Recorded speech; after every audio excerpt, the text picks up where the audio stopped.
As you will know, over the last several days there's been a conference, a summit really, to end sexual violence and conflict held in London, co-chaired by William Hague, the British Foreign Secretary, and Angelina Jolie. And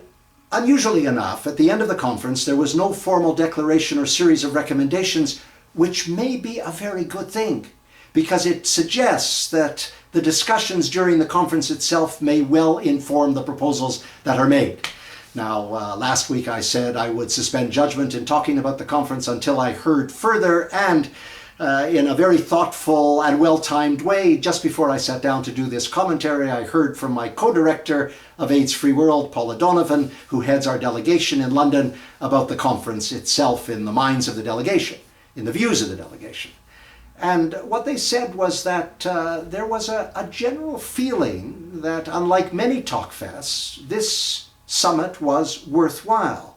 and that a great many voices were actually heard, and that in the discussions many experts on sexual violence and many NGOs talked directly with cabinet ministers from around the globe, often on the same panel, with equal terms. That in itself is highly unusual. And that often contentious and awkward subjects were dealt with, like peacekeepers and sexual violence or sexual trafficking, or the rogue behavior of militaries in individual countries. So it does give a sense that maybe the conference was a kind of turning point, and that we can watch expectantly for what emerges by way of recommendations. Apparently, in the press conference after the summit was over, Angelina Jolie made the point that having dealt with sexual violence and conflict, we should now deal with sexual violence in all its ugly manifestations around the planet.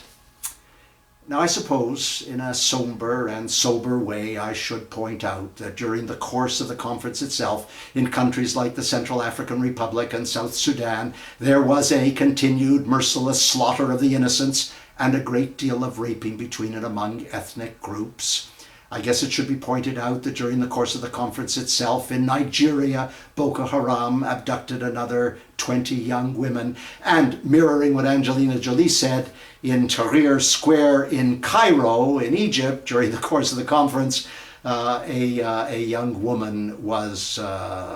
terrifyingly raped by scores of men. So you see, we have a monumental way yet to go. On the other hand, one small tittle of hope,